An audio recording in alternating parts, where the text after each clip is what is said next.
Sudah tes. Masuk suara masuk.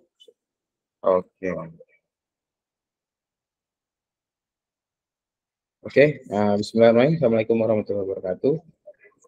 Terima kasih Pak Son. Selamat pagi Bapak-bapak. Ini kayaknya Bapak-bapak semua ya. Selamat pagi. Iya kayaknya Bapak-bapak semua. Oke.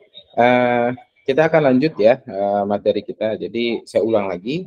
Kalau kita kemarin fokus ke lab itu sampai lab 10, 11, 12, 13 itu teori, 14 nanti kita nge-lab lagi.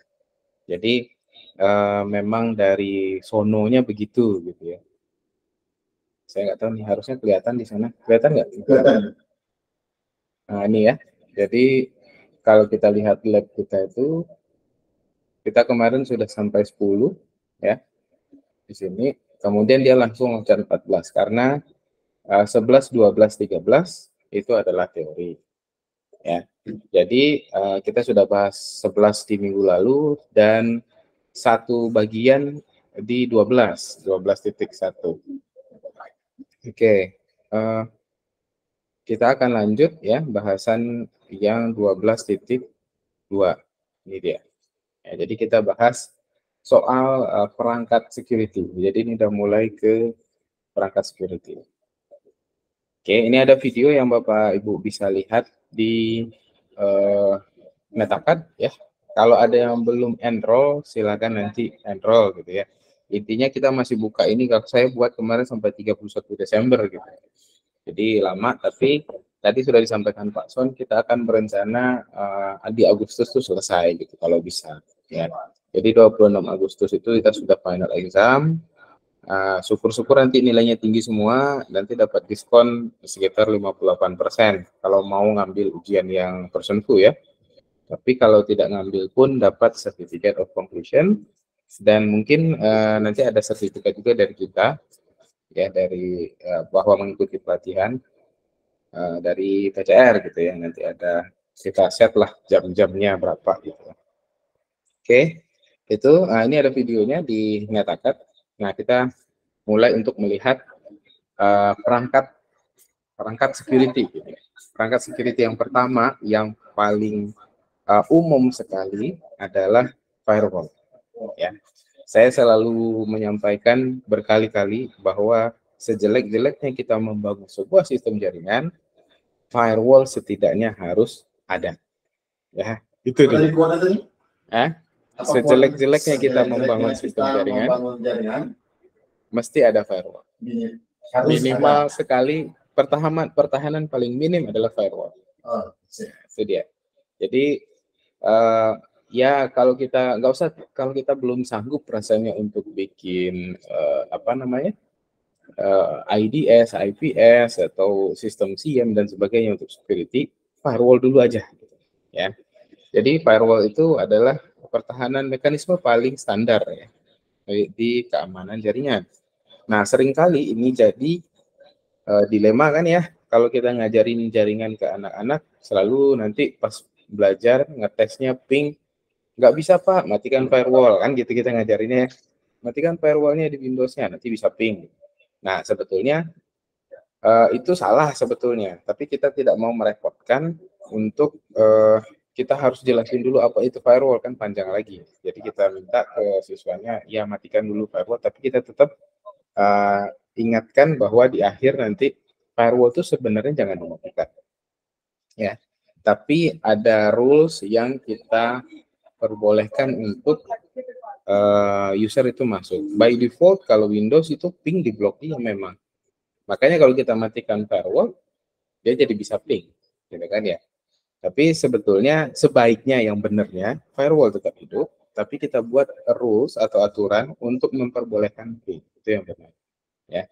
Jadi jangan sampai nanti anak-anak kita keluar dari sekolah pola pikirnya pokoknya bikin jaringan matikan firewall supaya bisa ping. Bukan gitu ya. Itu mungkin perlu kita ingatkan ya.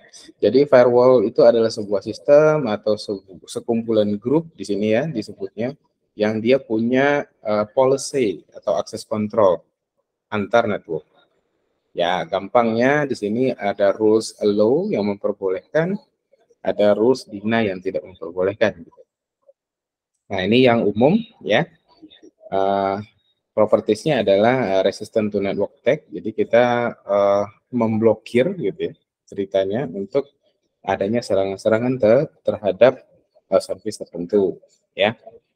Jadi satu-satunya transit point antara internal network dengan external network itu adalah melewati firewall. Ya, itu pasti. Nah, makanya kalau kita membangun jaringan standar misalnya pakai MikroTik, itu kan kita bikin NAT ya.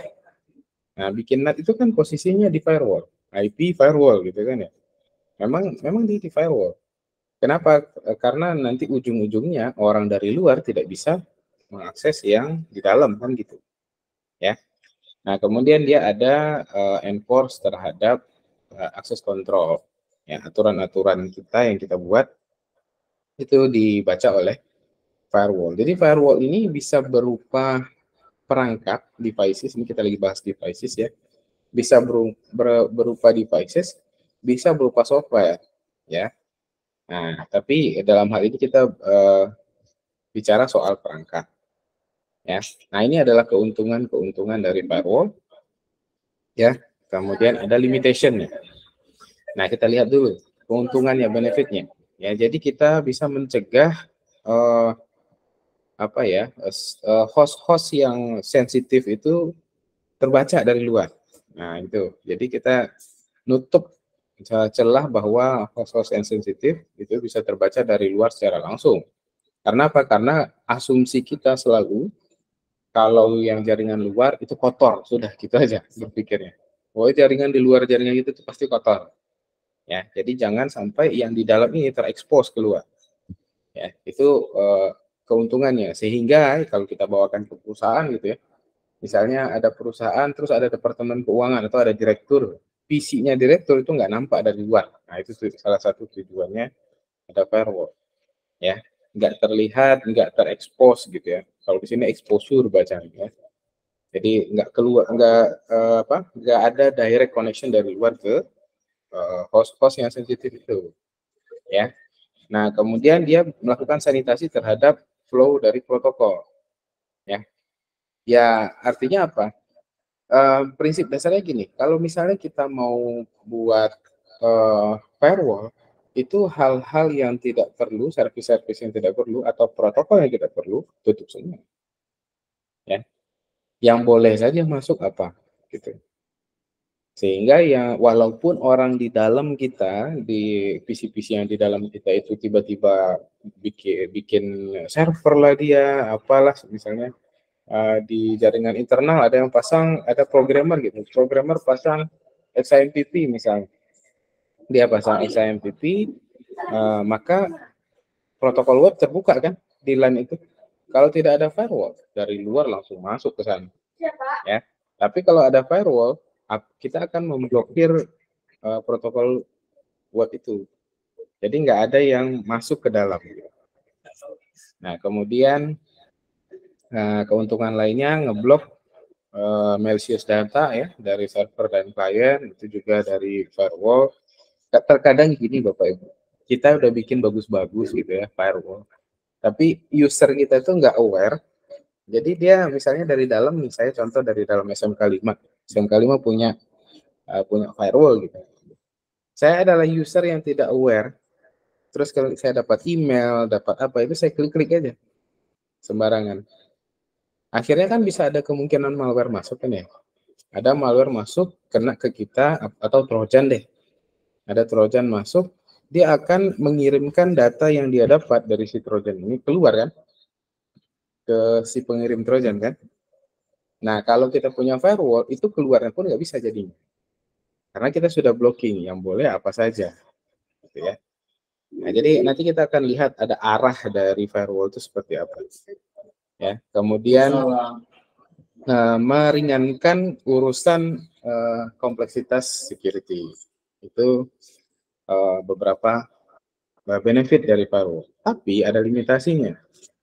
Nah, kalau kita melakukan konfigurasinya salah, misconfigured firewall, ya. Itu konsekuensinya bisa jadi serius, ya.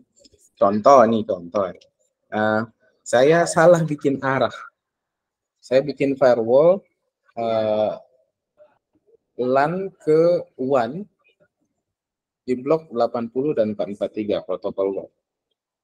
Salah, yang seharusnya di blok adalah dari WAN ke LAN 80 443, sehingga tidak ada dari luar sana yang mengakses services web yang ada di dalam. Tapi kalau saya terbalik atau misconfigure, saya salah configure, orang di dalamnya nggak bisa buka web apapun gitu. Jadi konsekuensinya cukup serius. Kenapa? Karena salah bikin rules, ya salah configure, mati semua gitu ya, nggak jalan semua. Ya. Nah, kemudian data dari beberapa aplikasi itu tidak bisa lewat karena firewall itu, ya. Nah, jadi kita ketika mau menyusun atau membuat role firewall, benar-benar lihat, misalnya, oh ini aplikasi apa, dia butuh protokol apa aja, port apa aja. Jangan sampai salah satu dari aplikasi itu, dari port yang dipakai aplikasi itu nggak bisa. Contoh, saya ambil contoh gini, ada aplikasi untuk email kalau di Windows, Outlook ya, misalnya, atau Thunderbird. Ya, Thunderbird email itu kan tidak hanya port 25 saja yang boleh lewat di situ kan. Kan kita kenal ada IMAP, ya, ada POP3 gitu. Itu kan portnya beda-beda.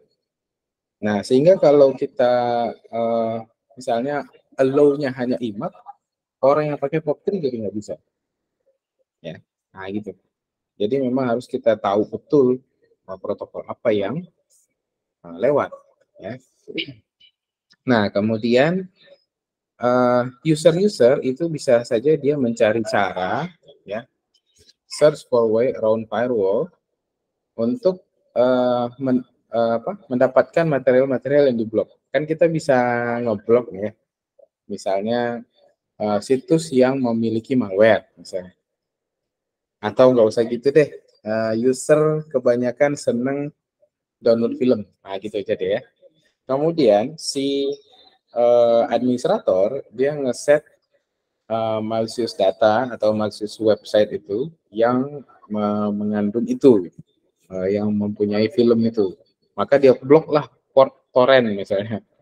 Ya, contohnya kayak gitu. Nah, si user itu jadinya dia akan cari cara gimana supaya torrent itu bisa bekerja, ya kan? Akhirnya dia tunnel lah atau dia pakai VPN lah sembarangan. Ya, akhirnya terbuka yang tadinya tertutup jadi terbuka.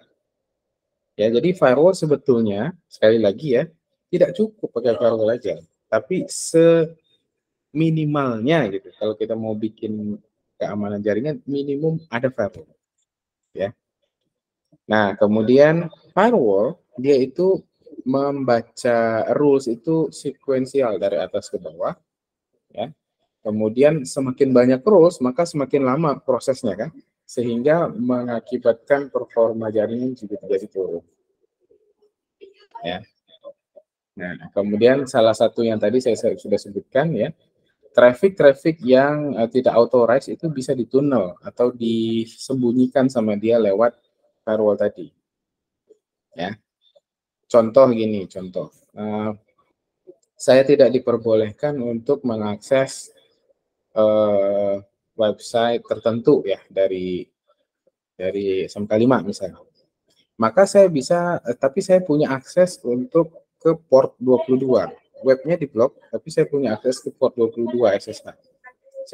Saya bisa tunnelkan, browsingkan gitu ya, data-data website lewat tunnel.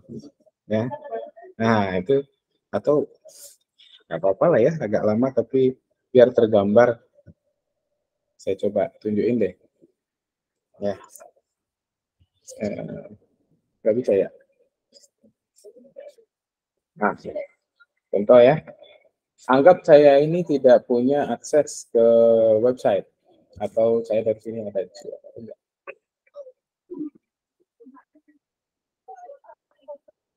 Kayaknya enggak ada. Sebentar, saya tes. Oh, Oke, saya buka browser.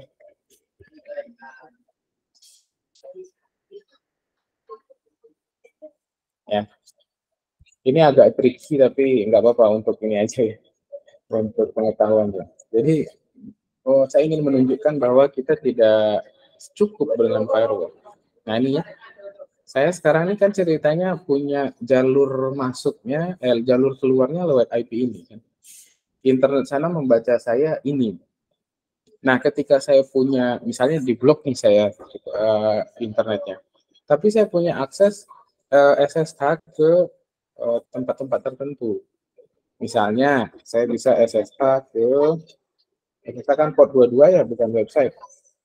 Nah, saya bisa buat di sini dengan port tertentu. Misalnya, kemana ya? Back aja.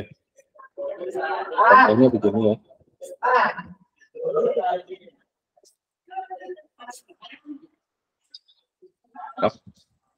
Nah, si Abek ini kan IP-nya segini nih ya. Sementara tadi saya 36 di depannya kan, yang dari jaringan dalam sini, dari jalan SMK 5 ini. Nah, saya bisa tunnel nih. Ya, tunnelnya caranya gimana? Sebentar. Saya kalau pakai Chrome aja ya, biar gampang.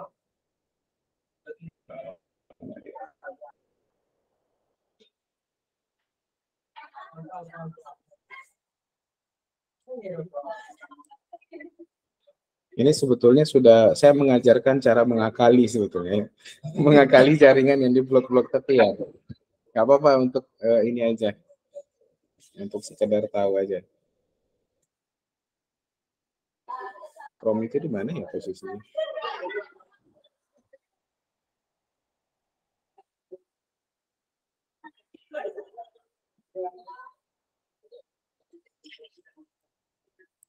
Chrome. Open file location ya.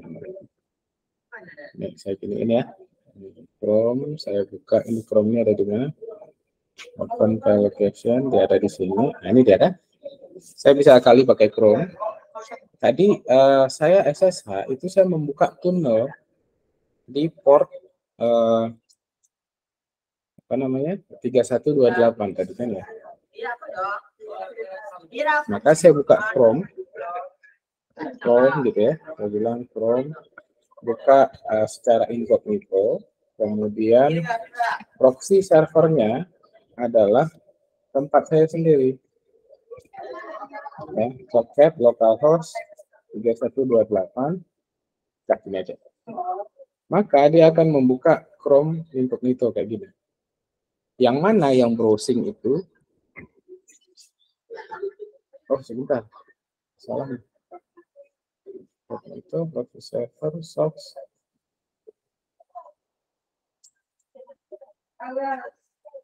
3128. Kayaknya saya ada salah tadi. Seharusnya nanti yang browsing ini. 31, oh 82. Saya ganti ya. 3128, saya login ke server saya yang ada di sana karena saya punya akses SSH di sana. Kemudian saya buka Chrome dengan port 3128. Maka ini ketika browsing seharusnya kok beda ya? Seharusnya 103. Apa yang salah? Socks localhost 3128.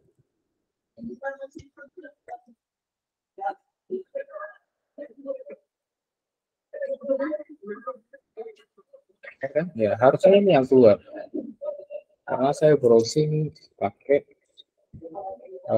server ini.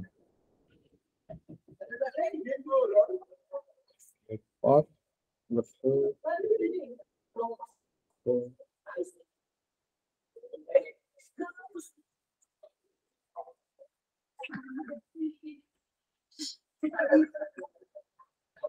From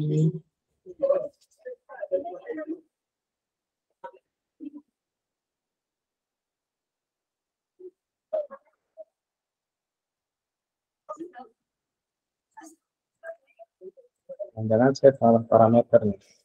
Pas saya malah jadi penasaran ya. Harusnya benar.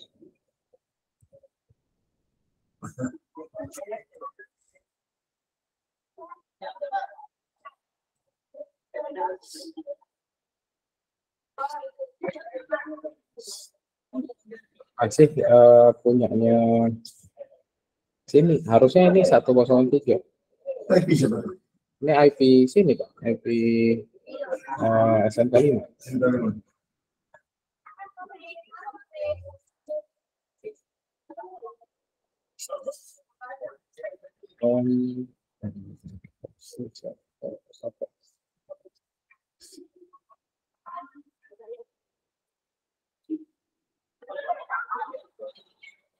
Ini proxy server sama dengan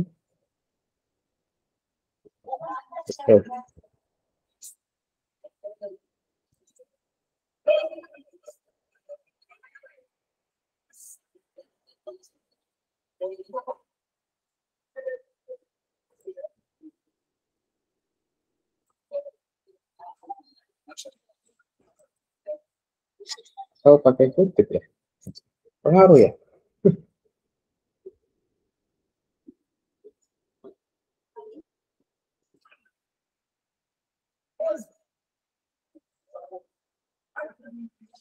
Besok 5 gitu.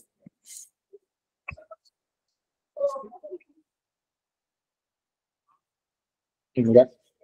Ini saya kayaknya harus explore lagi. Nanti saya coba. Prinsipnya kayak gitu. Ini. Untuk bypass. Kalau seandainya dia di blok dari sini, untuk bisa browsing di blok tapi bisa akses SSH, saya bisa browsing pakai protokol SSH. Nah, gitu. Jadi maksud yang slide ini itu, ya, unauthorized traffic can be tunnel, bisa ditunnel atau disembunyikan lewat traffic firewall. Nah, itu dia. Cuman ini nggak berhasil, saya nggak tahu. Mungkin karena Windows juga nih. Saya nggak ngerti. Kalau di Linux seharusnya langsung jalan. Gimana? Di Linux. Di Linux? Itu kayak tadi. Itu Windows. MacBook yang di Windows kan. Oh, MacBook yang di Windows kan. Nggak punya saya, Pak. Kalau punya saya udah saya Linux ini. Kalau di Linux tadi lewat? Lewat harusnya. Harusnya. Tinggal kayak tadi itu. Iya. Harusnya kayak gitu aja. Apa-apa, nanti kita cek lagi ya. Nanti kita lanjut dulu. Mana kita tadi? Aja, nanti.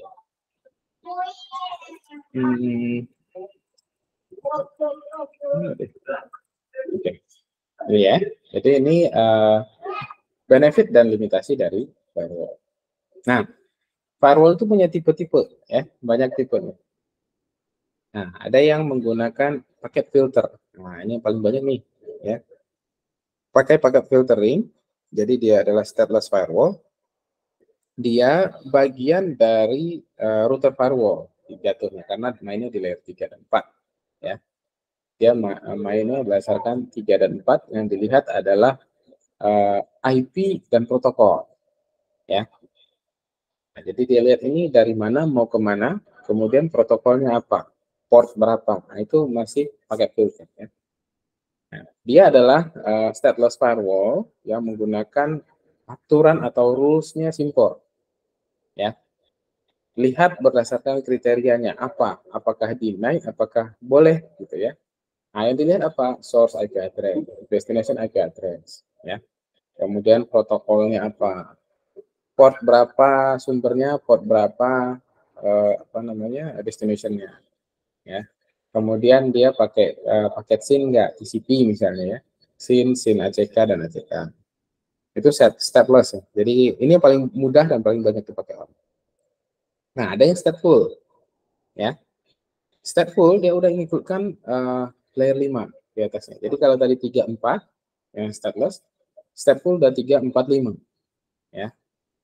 Jadi ini lebih baik ya daripada firewall yang umumnya. Nah, dia pakai stateful packet inspection lah gitu ya. Dia inspeksi paket, ya. Jadi dia lihat di sini dengan cara filter ini menggunakan informasi state dari paketnya, ya. Jadi dia sudah masuk, ini sessionnya apa? Kita sudah mulai lihat di situ connection state-nya apa? Apakah new, apakah established, apakah related, gitu ya. Itu dilihat oleh stateful firewall, ya. Jadi tidak source destination IP, kemudian source destination port dan protokol, enggak itu aja. Tapi dia sudah melihat ini connection state-nya apa? Apakah dia adalah yang baru atau dia yang related? Kalau dia related berarti sebelumnya sudah established connection. Biasanya kalau itu sudah established, stateful itu akan melihat, oh ini tidak perlu diperiksa lagi. Yang paling diperiksa yang sebelumnya udah dia berkaitan dengan paket yang sebelumnya, itu stateful. Ya. Nah, kemudian ada yang application gateway filter. Ini udah apa namanya, proxy firewall, ya. Nah, di sini ada 3, 4, 5, dan 7. Jadi dia bisa tahu ini aplikasi apa, ya. Jadi bisa tahu aplikasi apa, kemudian apa namanya, apakah dia bentuknya adalah HTTP, gitu ya, apakah dia bentuknya adalah SSH, nah itu bisa. Jadi kalau orang mau tricky misalnya supaya bisa firewall-nya diganti aja portnya, SSH digantinya jadi 443. Yang tadinya SSH-nya di blok, kalau dia tidak pakai application gateway firewall, lewat itu. Kenapa? Karena rule-nya 443 boleh, kata dia gitu. Digantinya port di servernya 443, dia mengakses 443 lewat kan. Tapi kalau sudah pakai application gateway firewall, dia akan tahu karakteristiknya gitu. Ada. Kalau ini kalau HTTP seharusnya ada headernya HTTP gitu. HTTP kemudian metodenya get atau post. Nah, dia bisa lihat. Jadi tahu di aplikasi apa itu. Jadi kalaupun dia mengganti portnya, dia akan tahu ini bukan web. Nah, itu dia. Jadi banyak jenis-jenisnya. Nah, terakhir ada yang ini, tipe firewallnya. Ya. Sekarang ini sudah apa ya namanya? Udah umum juga. Jadi ada NGFW namanya, Next Generation Firewall. Jadi ini sudah ada integrasi dengan IPS. Nih, Integrated Intrusion Prevention. Dia sudah tahu aplikasinya apa, kemudian dia punya sistem updating juga, ya, NGFW. Dan biasanya NGFW itu dia sudah ada servernya yang diakses untuk updating. Jadi kalau kita pakai NGFW itu ketika ada HP yang connect, dia ngupdate ke Play Store itu tahu dia. Jadi kita bisa oh ini Play Store, dia tahu itu, atau Apple. Nah, dia tahu. Ya, saya coba biar kebayang ya. Punya PCR nggak terpasang kayaknya sekarang, jadi karena saya nggak ikutan ngurusin itu lagi. Oke, saya buat image saja ya. Ya boleh, image Google. Di sini saya search ada namanya NGFW. Saya ambil contohnya Fortinet aja.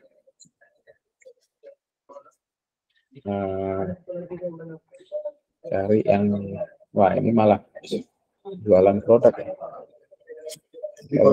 Fortinet concern ke ya, firewall. ke perangkat firewall. Fortinet perangkat firewall.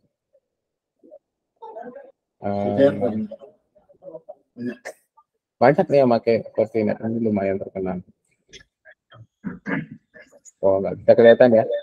Sebetulnya dia nih kelihatan nanti aplikasi apa.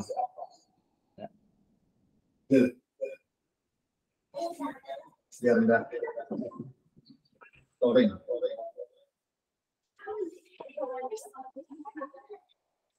Kelihatan nggak ya?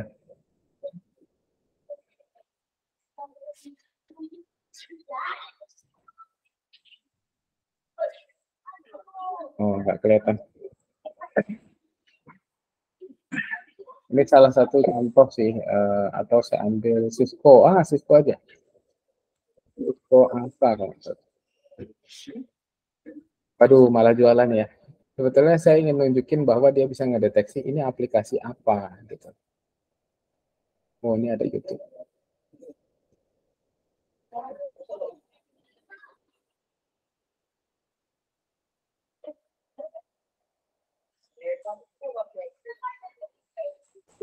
Nah, ini contoh ya. Nah, ini LDAP, ini protokol, situsnya nggak ada ya.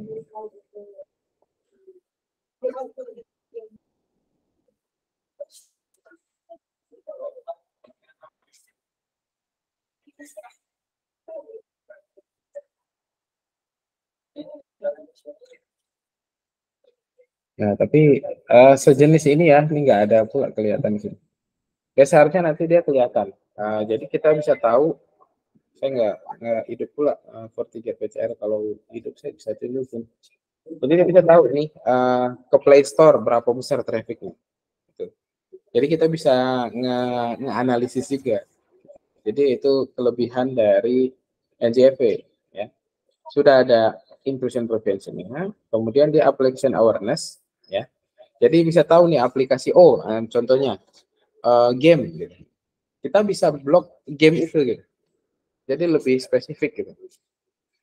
Jadi mau game itu dia berubah port dan segala macam pun akan tetap keblok. Itu yang NJFE.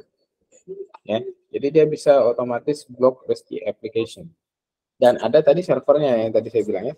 In case suatu saat si website tertentu atau si aplikasi atau game tadi berganti IP, nah kita dari NJFE akan dapat updating dari server. Nah dia dapat IP baru. Nah itu tetap akan jalan blocking. Jadi ini lebih efektif juga. Ya. Nah itu, jadi ada upgrade path-nya, bisa include feature information feed. Ya dia dapat feeding terus dari servernya. Ini ada aplikasi yang risky, ada aplikasi yang atau ada website yang berbahaya. Nah itu NJFE sudah bisa deteksi itu. Ya, itu tipe-tipe ini. Nah kalau secara metode ada yang disebut host based firewall. Ya. Yang tadi saya bilang PC Windows, kalau kita sejelek-jeleknya jangan matiin firewall kan gitu ya. Nah itu di hostnya, ya. Jadi sebetulnya setiap any devices yang terhubung dengan jaringan itu pasti punya firewall, ya. Baik laptop kita, PC, gitu ya. Atau dia intermediate device kayak router, switch, ya. Itu dia punya seharusnya dan kita bisa hidupkan itu, ya. Nah, kalau dia berjalan di host, itu disebutnya host base. Misalnya contohnya di PC atau di server. Ya. Kalau kayak kita install Ubuntu gitu, misalnya di server. Ubuntu itu defaultnya sudah ada UFA.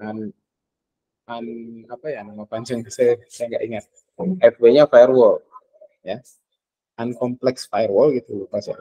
Kalau di Red Hat atau CentOS ke firewall T. Ya, kalau di Windows, otomatis Windows Firewall sudah langsung hidup. Ya. Nah, kemudian ada yang tipe kedua, transparent firewall. Dia filters IP traffic antara dua bridge gitu ya, antar interface. Ini lebih banyak mainnya di layer 2 nih, biasanya. Jadi, kalau beli misalnya FortiGate tadi ya, atau Juniper Network untuk security atau Cisco ASA, itu ada modenya. Apakah dia mode layer 2, apakah dia mode layer 3. Nah, transparan itu mainnya di layer 2. Ya. Jadi, walaupun dia switching, dia bisa inspeksi antar bridge tadi. Ya. Nah, ada yang menggunakan hybrid. Jadi, kombinasi dari dua ini. Itu hybrid firewall. Ya, seingat saya Fortinet dan Juniper bisa di hybridkan. Saya nggak tahu Cisco ASA ya. Karena Cisco ASA nggak dipakai di PCR. Jadi sekedar terpasang di rak. Cisco ASA punya PCR 5506 di kampus. Belum dipakai karena operatornya nggak ada. Dipakai di sini. Untuk ngoprek. Saya sih apa Pak?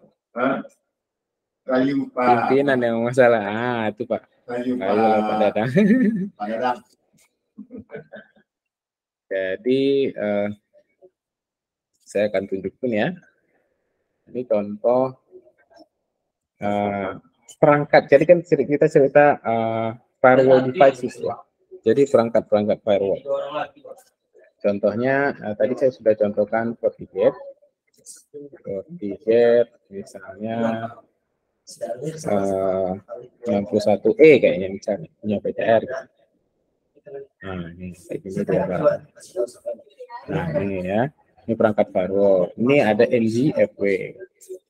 Nah kalau Juniper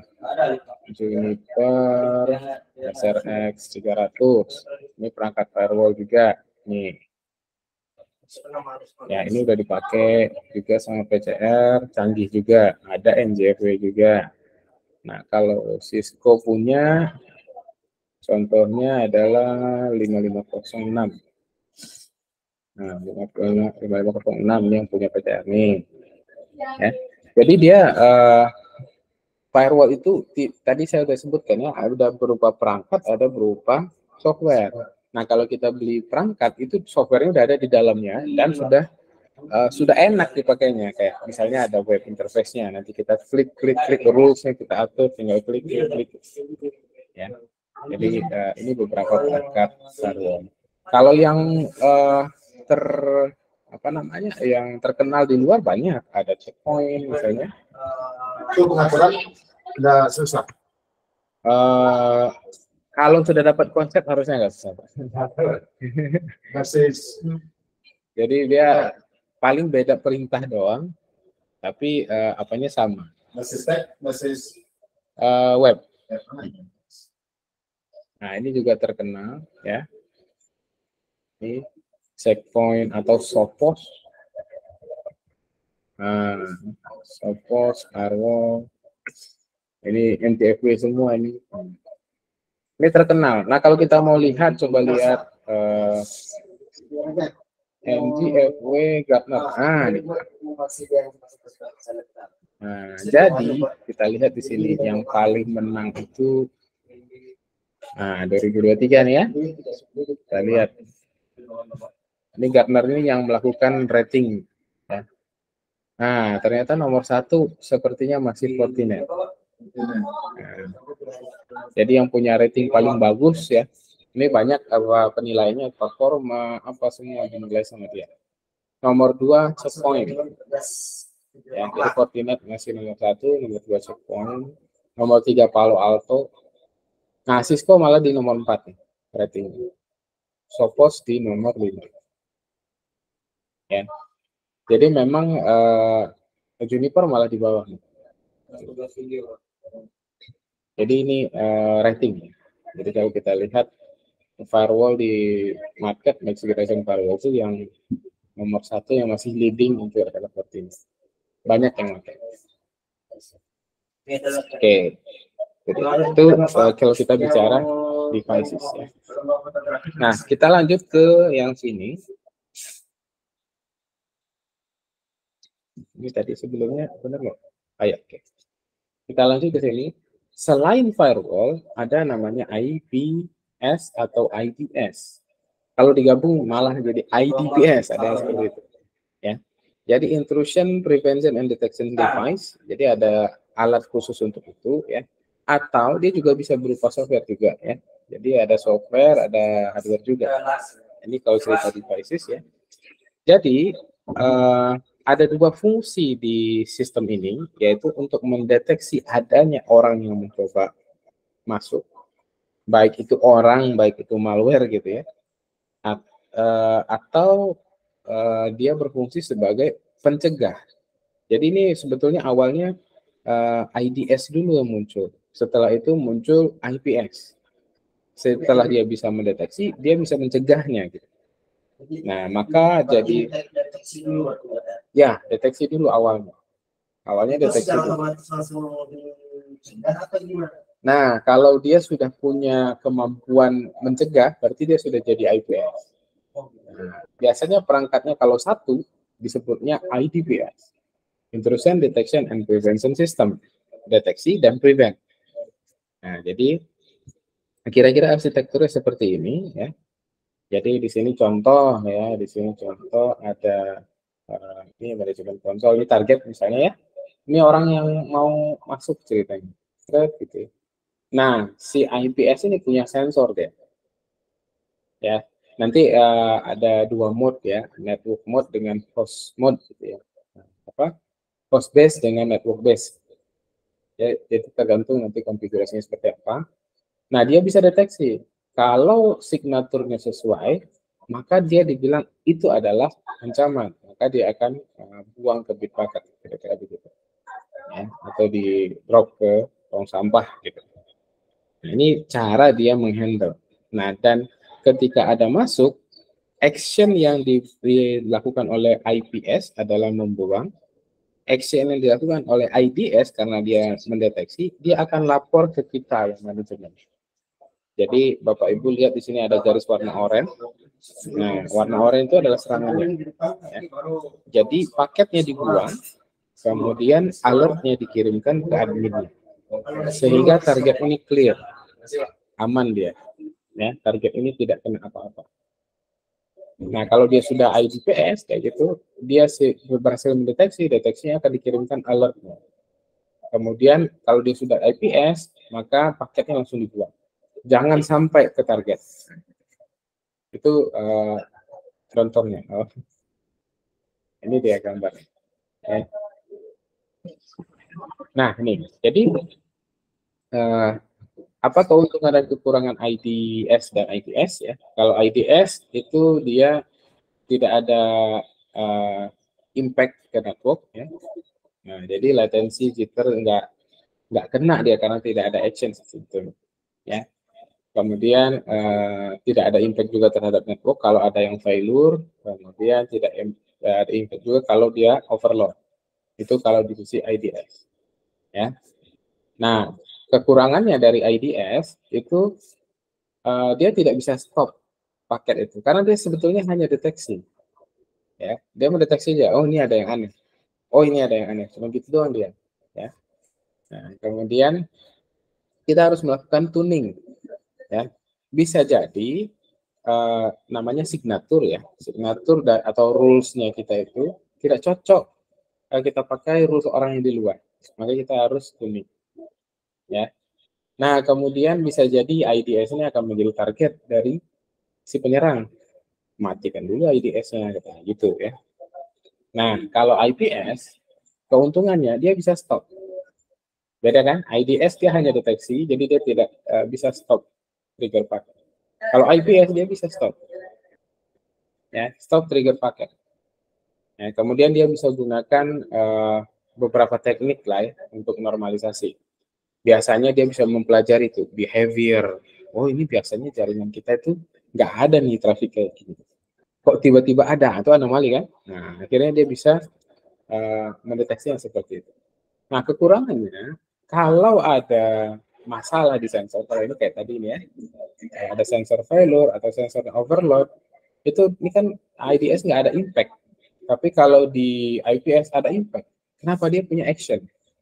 Ya, dia punya action. Jadi misalnya ada masuk gitu, deteksi, terus ada IPS, sensornya udah deteksi IPS, dia kan harus nge-take action. Redirect kemana, atau drop kemana, atau apa yang dilakukan. Nah, itu jadi ada kemungkinan traffic itu termakan oleh si IPS.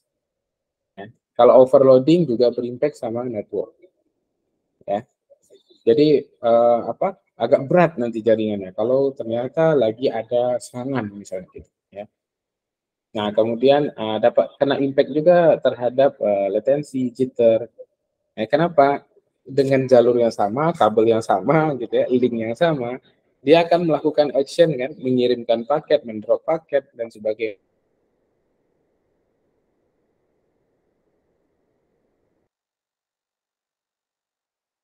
IPS itu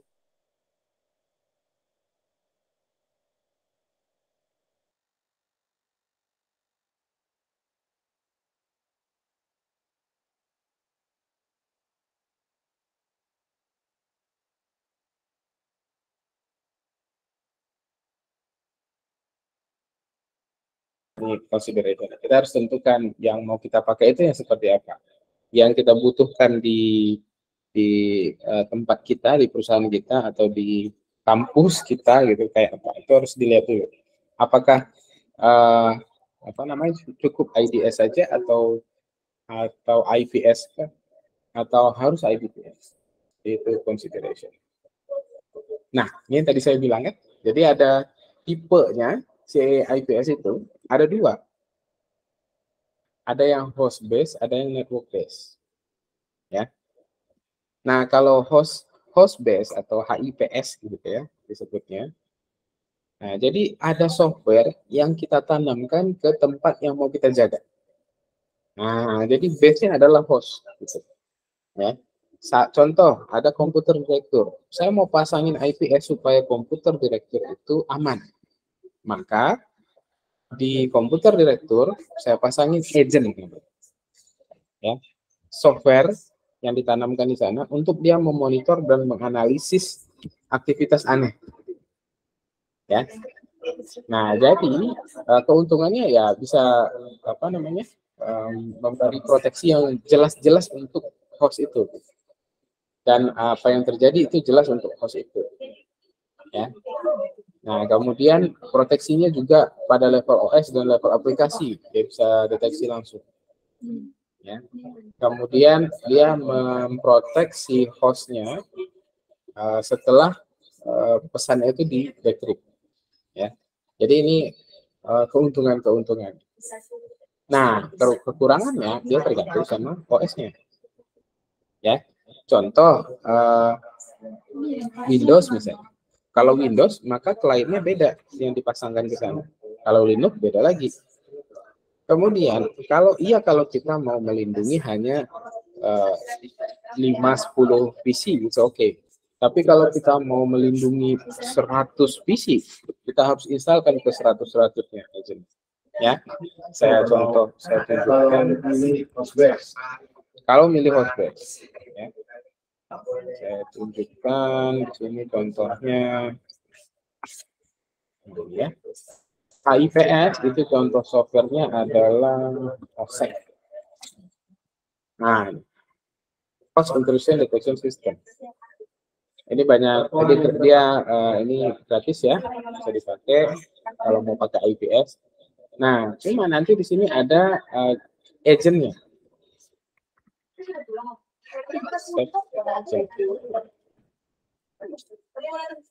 Nah, jadi kita kalau mau pasang di Windows, download agentnya yang Windows. Kalau masang di, ya, kalau kita mau masang di Linux, download agentnya yang di Linux. Ya.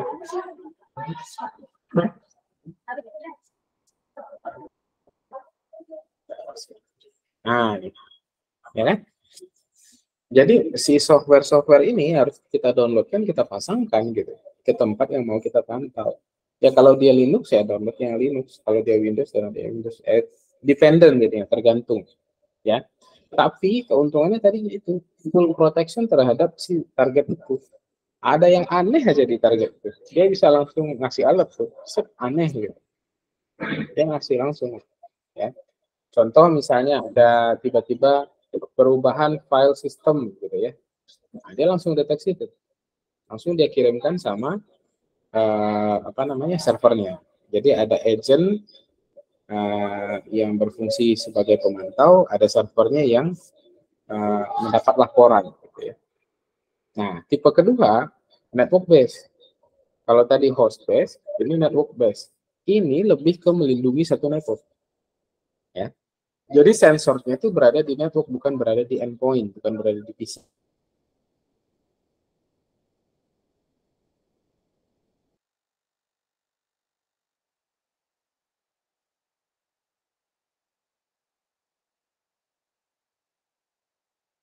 Juga ada sensor. Jadi lebih ke arah, kan ini firewall, ini kan router ya.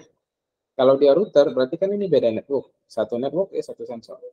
Ini ada network lagi, ini ada sensor. Ini ada network lagi, di sini ada sensor. Jadi lebih ke satu network yang dia lindungi. Ya. Nah, jadi ini diimplementasikan itu biasanya tidak ke masing-masing host.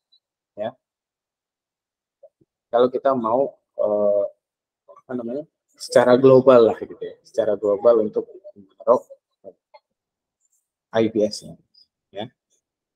Nah, jadi dia akan sifatnya listening gitu ya. Gitu ya. Nah, ada traffic yang lewat dan aneh gitu, anomali.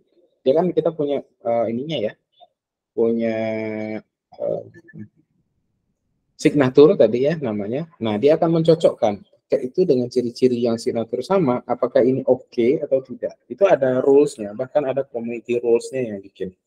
Saya coba bikin ya. Kalau NIPS itu biasanya apa ya? Snort lah ya. Snort NIPS.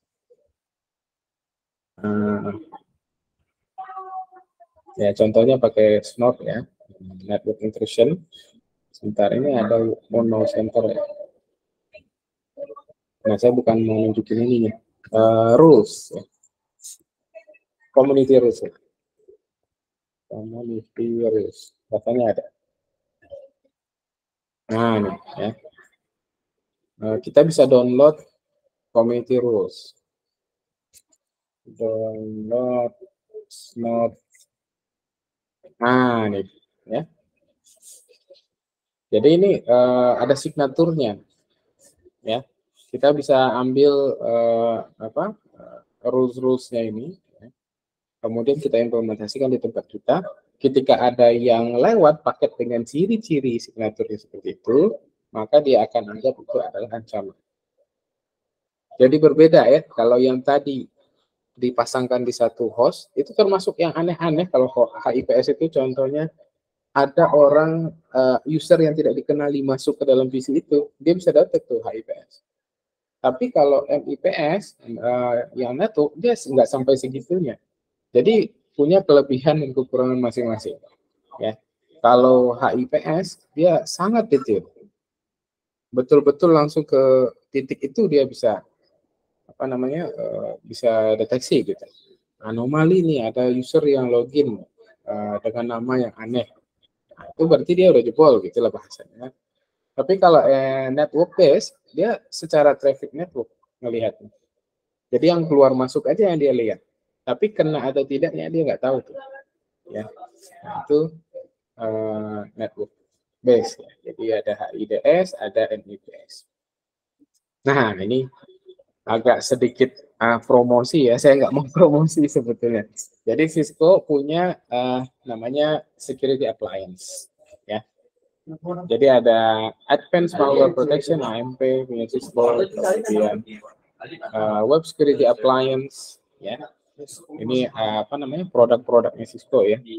Kalau ini untuk memproteksi malware, ini untuk memproteksi browsing. Ya.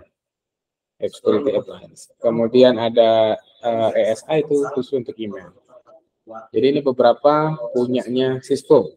Ya, dia promosi sedikit nih di sini. Jadi ada Cisco WSA, kemudian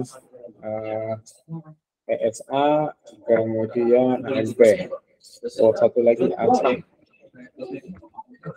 Nah, banyak sih. Banyak produknya dia ya. Nah ini. Jadi ada beberapa jenis tuh ya. AMP, ASA, WSA, ESA. Ya. Kalau ini appliance-nya, security appliance-nya. Ini malware protection, ini web security, ini email security. Ya. Saya nggak mau promoin ya. Intinya itu karena slide Cisco, maka ada dia ngasih. Kami punya solution loh. Ya. Nah, itu dia device. Jadi kita bicara alat security. Kita bahas tentang alat-alat security. Mungkin ini ada yang mau didiskusikan dulu sebelum saya lanjut.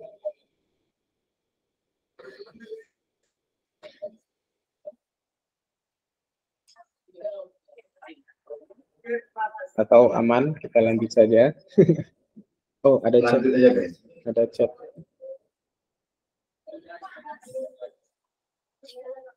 Apa tantangan utama jangka pendek dan jangka panjang?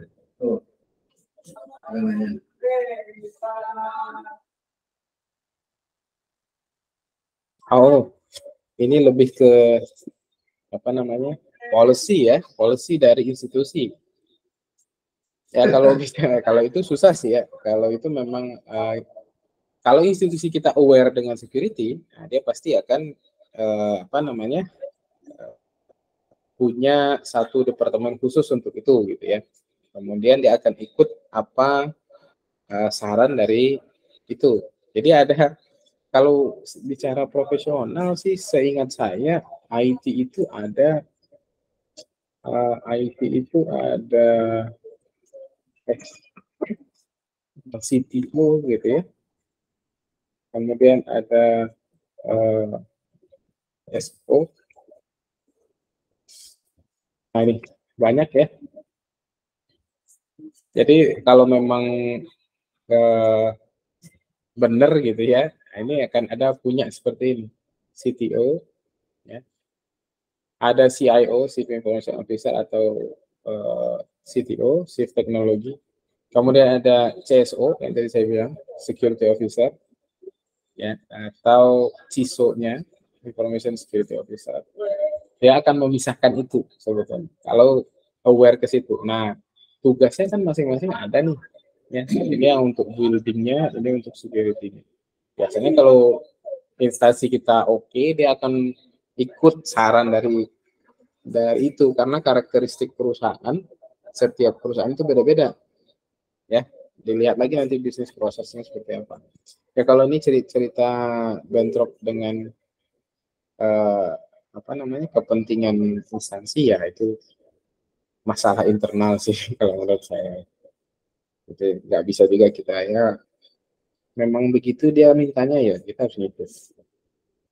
Ya memang itu tantangan untuk ke depannya untuk masalah security ya.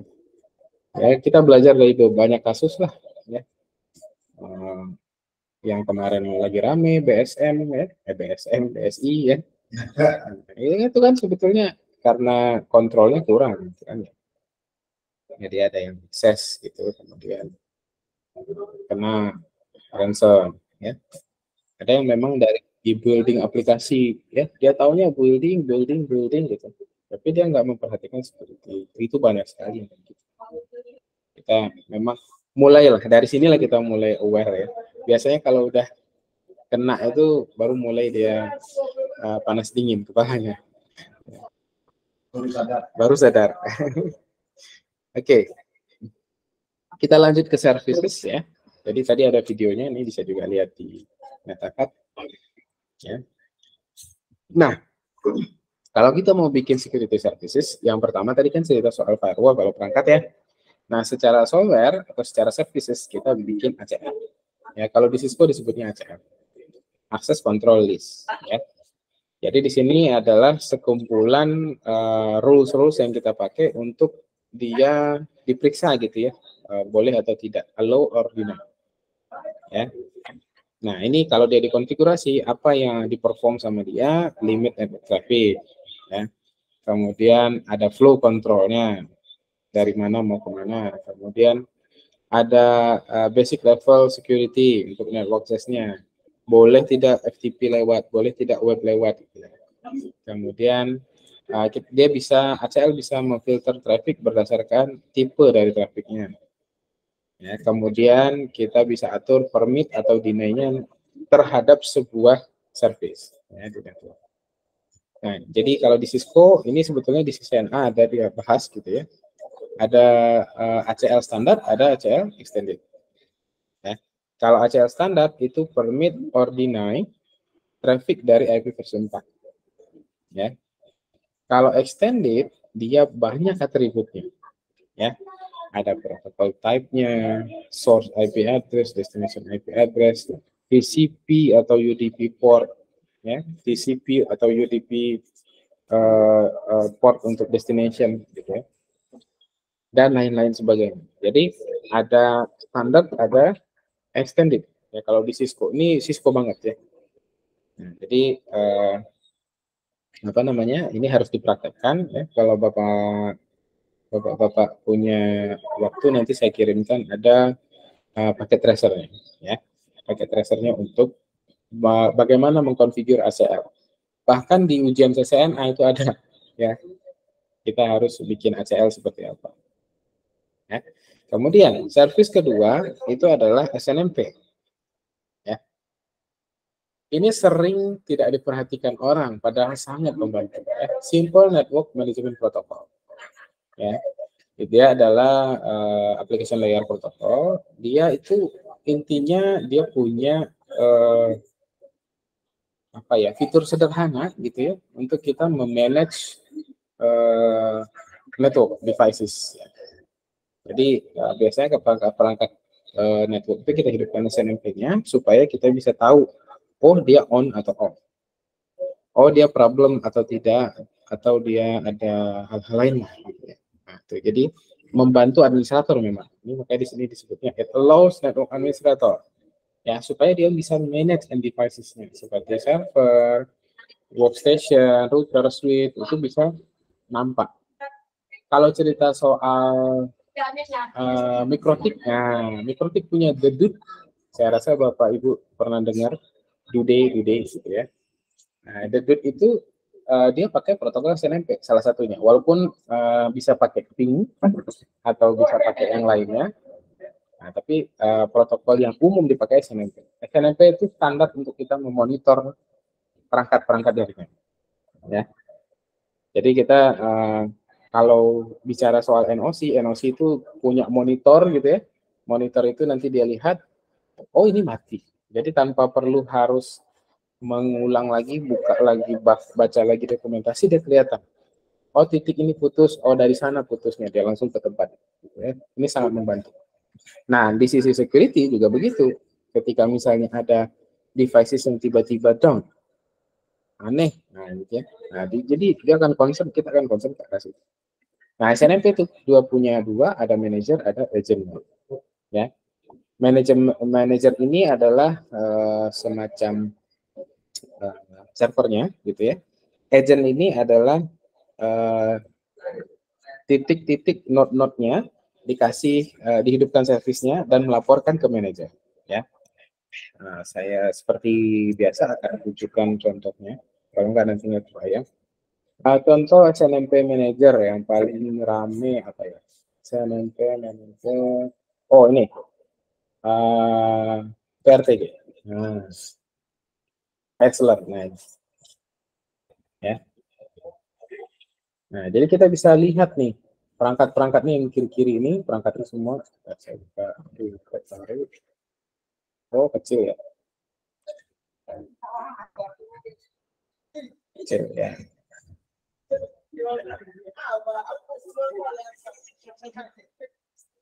Oh sama kecil. Jadi kita bisa lihat lah, contohnya gambarnya kayak gitu.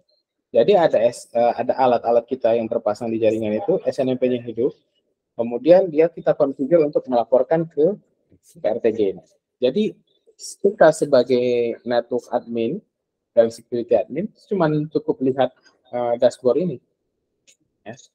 Jadi dia akan dapat, kita akan dapat laporan ketika dia on atau off. Itu bekerjanya dengan protokol SNMP. Sebetulnya banyak. SNMP Manager benar. Nah, ini. Nah, ini banyak nih. Nah, termasuk yang sederhana kayak gini juga SNMP Manager. Atau yang tadi Dude misalnya. Kalau yang senang mikrotek, Dude dulu. Dude mikrotek. Dude yang muncul. SNMP. Nah ini, pakai Dude ini kan bisa juga. Nah ini. Jadi kita pakai monitor ini aja. Ketika dia merah, berarti ada trouble. Ini contohnya. Ini orange. Apa di sini? Oh, CPU 7%, di 44%, ping, terus masalahnya ada pingnya time out. Jadi kita dari controller nggak bisa ping dia. Contohnya. Ya. Nah, jadi device itu kita lihat aja kondisinya. Ya. Memang kalau ada bicara NOC atau network admin itu tugasnya salah satunya adalah memonitor network kan. Tapi bukan berarti kita harus duduk setiap saat untuk ngecek satu-satu perangkat. Ya. Itu fungsi dari SNMP. Ya. Jadi ada agent, ada manager. Nah, service berikutnya ada NetFlow. Ya, NetFlow ini adalah analyzer. Nah, ini Pak Joko nih, mainannya nih. Nah, ya. Jadi ada NetFlow itu adalah teknologi untuk apa namanya mengirimkan flow. Nah, jadi tolong dibedakan ya. Ada yang namanya flow, gitu ya. Kemudian ada yang namanya kalau kita full paket itu namanya, aduh saya lupa namanya. Kalau NetFlow itu yang dikirim itu header, ya, informasinya saja. Body itu nggak ikut. Nah, kalau kita melakukan audit itu biasanya kan pakai packet capture ya, sama paket-paketnya itu lewat di copy, misalnya dengan port mirror dan sebagainya. Tapi kalau NetFlow enggak, ya. Nah, jadi dia akan mengirimkan flow paket, gitu ya. Nah, kita bisa melakukan analisis dari flow paket itu. Contoh sederhana gini, kalau kita pasang NetFlow, terus router kita tiba-tiba melaporkan ada sekian gigabyte traffic terhadap sebuah server yang entah siapa gitu. Kan kita bisa lihat kan, ini buat apa nih? Kok dia ada ngirimkan traffic besar-besaran ke host itu? Dari mana sumbernya? Cek. Kemudian kita runut, ternyata ada satu PC di dalam LAN kita yang terinfeksi malware. Malware-nya ngirimin terus ke server itu besar-besaran. Nah, itu contoh pemanfaatan NetFlow di security service, ya. Jadi kita bisa tahu nih monitoring, kita bisa melakukan monitoring network nih dengan NetFlow ini, ya. Terus kita bisa lakukan traffic analysis, ya. Kira-kira yang paling berisik di dalam jaringan itu siapa sih? Yang paling banyak siapa sih yang memakai gitu ya? Kemana sih arahnya, dari mana ke mana gitu. Nah, maka dia punya yang namanya analyzer, ya. Ada NetFlow Collector and Analyzer software. Ya. Mirip dengan SNMP tadi, tapi SNMP tadi protokolnya ya untuk monitoring gitu ya. Kalau NetFlow itu untuk mengirimkan flow, header paket, ya. Source-nya, destination-nya kita bisa lihat, ya. Kalau mau best practice, nah sama kayak tadi ya. Saya akan tunjukkan best practice. Kalau mau gampang, coba kalau di familiar dengan Linux, pakai Ntok. Nah, ini adalah analyzer. Nah, saya buat buka gambarnya aja ya. Next, kita bicara best practice, Ntok, NetFlow. Nah, jadi dia tempat server, tempat untuk mengumpulkan flow dari perangkat-perangkat tadi, maka dia nanti bisa dianalisis. Oh, kita jadi tahu nih, ternyata jaringan saya itu paling besar orang mengakses apa. Nah, ini biasanya dipakai untuk melakukan audit. Guys, sorry. Open image in new cabinet. Nah, nih. Ternyata, oh, host yang paling berisik itu yang ini, 10, 100, 0, 110 dari Indonesia, inbound-nya, outbound-nya. Tapi ini enggak ini broadcast address. Ini salah deh konfig. Jadi kita bisa tahu. Nah, coba saya cari yang gambar lainnya. Ini contoh. Ini Ntok juga nih. Nah, nih. Jadi kita bisa tahu yang aktif flow itu sekarang, oh, kebanyakan mengakses ke negara mana. Nah, ini biasanya kita lakukan. Nah, sama fungsinya flow tadi juga seperti itu. Jadi kita tahu nih, oh, apa namanya, user paling banyak pakai bandwidth itu ini. Jadi kalau melakukan audit gitu ya, kita butuh bandwidth berapa itu bisa pakai ini. Ternyata user kita rata-rata butuhnya segini. Ntok flow analyzer. Karena di sisi privacy dia aman karena yang dikirimkan flow saja, tidak body paket. Jadi informasi-informasi ini aja nih, oh, protokol TCP, oh, dia dari grup berapa, mengakses kemana nih, ya? HTTPS ke negara apa nih, merah putih biru Belanda nih berarti ya. Ini ke Amerika, ini kemana? Oh, servisnya apa? Oh, ada yang DNS, ada yang buka GitHub, ada yang buka Twitter gitu ya. Ini bisa kita pakai. Ini best practice dan Ntok itu free, bisa dipasang dengan mudah, apalagi kalau pakai servernya Ubuntu, kita paling mudah ya. Itu contoh analyzer ya. Jadi NetFlow punya collector dan analyzer, bisa pakai yang gratis. Jadi hidupkan NetFlow-nya di sini. Nah, nanti NetFlow ini akan mengecek flow paket yang ada di semua kaki dia. Kebetulan kakinya 2, kiri dan kanan. Dan dia akan melaporkan ke kolektor dan analyzer. Kita sebagai security officer nanti lihat dari situ aja. Kok ada aneh nih? Ya. Atau lebih jauh lagi, kok buka situs porno nih? Ya, itu bisa lihat tuh. Ya. Iya, karena nanti kelihatan kan. Ini IP berapa, siapa yang punya, apa websitenya. Ya.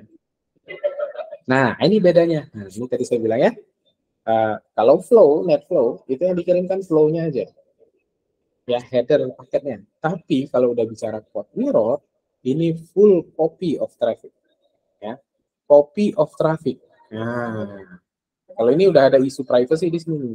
Biasanya kalau kita audit pakai port mirror, itu harus ada izin dari pimpinan. Ya. Kalau nggak kita yang dituntut. Ya. Jadi kalau flow itu nggak masalah, karena dia nggak bawa body pesan message-nya nggak. Tapi kalau port mirror, apa yang dikirimkan oleh si PC kiri ini ke PC kanan, 100% apa yang lewat akan di-copy ke sini. Baru dibuka. Ya. Jadi semacam sniffing tapi berizin gitu. Sniffingnya berizin. Karena apa? Kenapa dibilang sniffing berizin? Karena kita harus configure di sini. Ya. Kalau mikrotik itu enak tuh port mirrornya, tinggal ngasih tahu aja port berapa, dari mana ke mana, itu kelihatan kan. Saya kasih lagi contoh gambaran, takutnya nggak tergambar gitu ya. Nah, ini contoh mikrotik port mirror. Nah, nggak usah, nanti ini keluar tutorial ini aja. Nah, ini kayak gini nih. Nah, jadi kita tinggal bilang nih, copy yang mana? Oh, dari Ether 1 yang keluar masuk gitu ya. Kopikan semuanya ke Ether 2. Jadi yang keluar masuk di Ether 1 tercopy nanti yang ke Ether 2. Nah, di Ether 2 ini kita pasangkanlah PC untuk analisisnya. Biasanya PC analisisnya kita pakai Wireshark aja. Nah, ini Wireshark. Nah, jadi Wireshark akan membuka seluruh data. Ini udah seluruh data jadinya. Sama body-bodinya, sama pesan-pesannya ke baca. Ya, full copy of traffic. Jadi kalau melakukan port mirror ini biasanya pakai izin. Ya. Tapi kalau NetFlow itu nggak masalah karena hanya headernya saja. Nah, kemudian ada service yang namanya syslog. Ya, ini biasanya lebih ke server sih. Jadi di server ada kita pasangkan konfigurasi untuk dia mengirimkan lognya ke sebuah server. Ya. Jadi ini bisa router yang melapor ke server, bisa switch yang melapor, atau server lagi yang melapor ke server itu juga bisa. Ya, jadi ini isinya si server ini isinya semua log aja. Ya, yang log itu nanti akan kita analisis. Ya. Oh, ternyata ada diakses dari tanggal sekian, dari IP sekian, itu kelihatan. Ya. Jadi ini lebih ke tempat menyimpan log. Ya. Kalau di Linux itu biasanya orang paling banyak pakai itu kalau bicara soal web server. Ya. Saya akan contohkan Itu log dari traffic yang di jaringan. Iya, kalau di router dan jaringan. Log yang terjadi kalau di mikrotik kayak log, ada menu log, nah itu dikirimkan ke server. Nah, jadi bisa dianalisis di kemudian hari dia jadi. Nah, atau server log juga bisa, contoh kayak gini. Dia sebutkan ya. Nah, ini kan kita bisa lihat nih dari mana mau kemana, apa yang diambilnya gitu ya. Nah, tuh. Ini contoh lab. Nah, jadi ada sebuah server yang kerjaannya nampungin ini. Nah, di sisi security, apa gunanya? Nanti ketika ada kejadian, bisa trace balik. Mana sumber utama yang jadi masalahnya? Lihat lognya. Dari mana dia masuk? Lihat lognya. Gitu. Jadi, kenapa? Secara otomatis tersimpannya. Ya, kita config, tapi kita config untuk misalnya router ini mengirimkan log ke sini, kita kasih addressnya, autentikasinya apa, ini juga. Jadi dia akan, kalau ada authenticated, dia akan otomatis nyimpan di sini. Jadi syslog server. Nah, ini hal yang receh tapi perlu di setting ya. Jadi network time protocol, ya. Jadi fungsinya adalah supaya semua network devices kita, semua server kita itu jamnya sama, sinkron. Sehingga ketika ada insiden, kita tahu nih jam berapa tuh kita nggak ragu. Kenapa? Karena dia sama semua, ya. Dan kita bisa bikin level-levelnya, stratum 0, 1, 2 gitu ya. Jadi ini ngupdate ke sini, ini ngupdate ke sini gitu. Kalau pool utamanya saya rasa Indonesia di ID pool NPNP ORG kalau salah. Nah, di sini nih, saya lupa nih alamatnya. Pokoknya itulah NPP server Indonesia. Ya kan ID pool NPP ORG. Nanti satu yang 1.0 ngupdate dari sini aja. Nanti anak-anaknya ya paling atas. Yang anak-anaknya ngambil dari dia gitu. Ya kan? Ini ngambil dari 1.0 turun, nah, nanti ini ngupdate gitu aja. Itu apa namanya? Sederhana lah. Kita perlu juga config itu untuk apa namanya? Ketika ada insiden kita yakin bahwa itu time-nya benar. Nah, kemudian ada server ini namanya ya, AAA ya. Authentication, authorization, dan accounting ya. Nah, ini AAA server digunakan memang untuk keperluan-keperluan ini. Biasanya dia dikombinasikan dengan radio server atau Taka Plus atau ya sejenisnya. Jadi server untuk melakukan autentikasi, authorization, dan accounting. Jadi semuanya terpusat, ya. Nah, jadi ini contohnya. Jadi kalau kita punya apa namanya server, autentikasinya itu semua terpusat. Jadi mau si router A, router B, router C itu autentikasinya ada di entah dia Taka Plus atau dia di Radius. Ya, fungsinya supaya itu aja, supaya terpusat sehingga kita nggak perlu nge-config apa namanya setiap devices dengan role-nya yang berbeda-beda. Ini panjang bahasannya kalau mau bahas Taka Plus dengan Radius. Jadi ada namanya AAA server ya. Best practice-nya Radius server. Kalau mau buat yang free itu biasanya pakai Radius itu pre-Radius kalau nggak salah. Kalau Taka Plus itu Cisco. Ya, biasanya ini mostly umumnya ya, mostly Cisco supported. Ya. Taka Plus. Kalau Radius ini free ya. Kalau tidak salah saya softwarenya free Radius. Ini bikin server autentikasi ini ceritanya. Nah, ya untuk orang autentikasi. Jadi ini akan bermanfaat nanti kalau udah ada single sign on. Gitu. Jadi sekali apa namanya sekali login terlogin ke semuanya. Oke, ini saya rasa Bapak Ibu sudah pernah dengar ya. VPN server. Jadi kita bisa bikin virtual private network ya. Yang intinya VPN itu membuat jalur privat di atas jalur publik gitu loh. Atau kita bikin jaringan virtual di atas jaringan yang sebenarnya. Jadi di sini misalnya ada perusahaan apa main office gitu ya. Kemudian ada branch-nya. Nah, jadi ini bisa terhubung dalam satu jaringan melalui VPN. Termasuk yang ada di rumah pakai mobile atau ada small office, home office yang perlu terhubung ke sini, itu semuanya bisa pakai VPN. Nah, teknologi VPN yang paling rendah saat ini adalah PPTP. Sudah tidak disarankan sebetulnya ya. Jadi protokol VPN, nah, protokol VPN comparison. Nah, jadi PPTP itu sudah dianggap tidak secure Ada cari gambar aja deh. Nah, ini.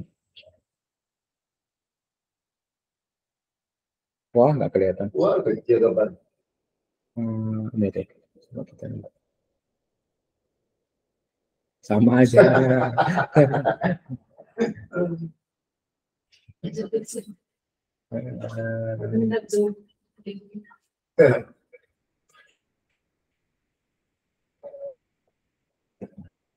Wah, nggak kelihatan ya.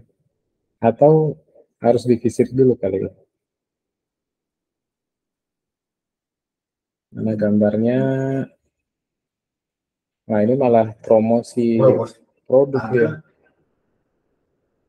Oh iya, ini produk. Atau jadi PPTP versus L2PP versus SSTP.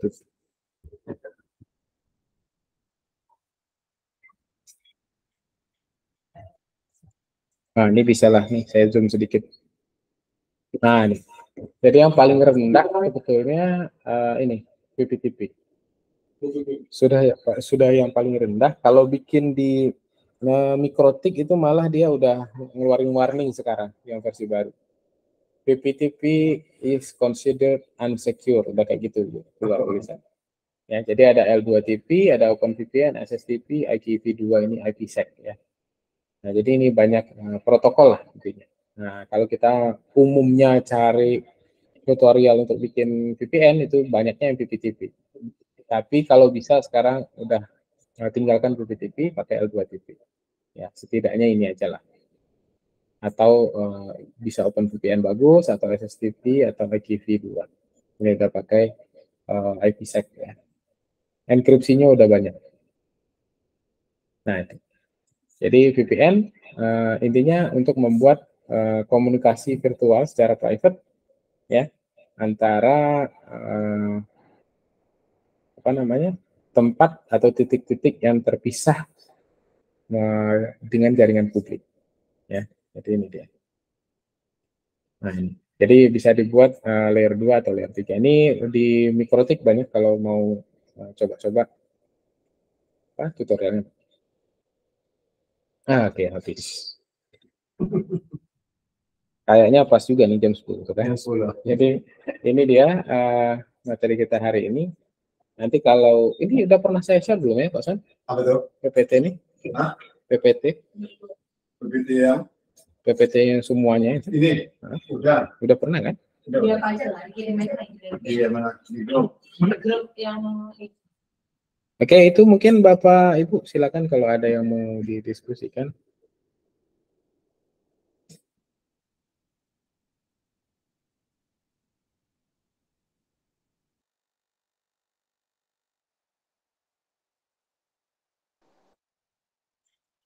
Oke, Bu Bapak, silakan jika ada yang ingin ditanyakan dari saya juga putus. Nah, ya Bapak Ibu, silakan jika ada yang ingin ditanyakan ke Pak Fadli.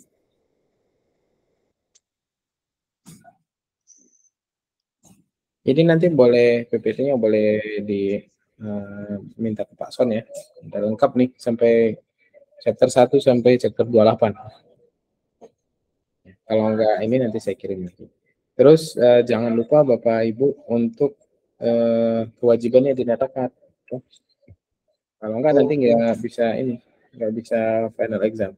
Terus kalau ada yang masih mau join, saya akan sharekan. Atar dulu Pak Fadli, ini lagi direkam loh. Kita selesaikan dulu ya. Oke. Kalau tidak ada pertanyaan Bapak Ibu, terima kasih untuk diskusi hari ini. Rekamannya saya hentikan, setelah itu bisa kita diskusikan untuk persiapan tanggal 26 Agustus. Oke, terima kasih. Kita akhiri diskusi kita. Assalamualaikum warahmatullahi wabarakatuh.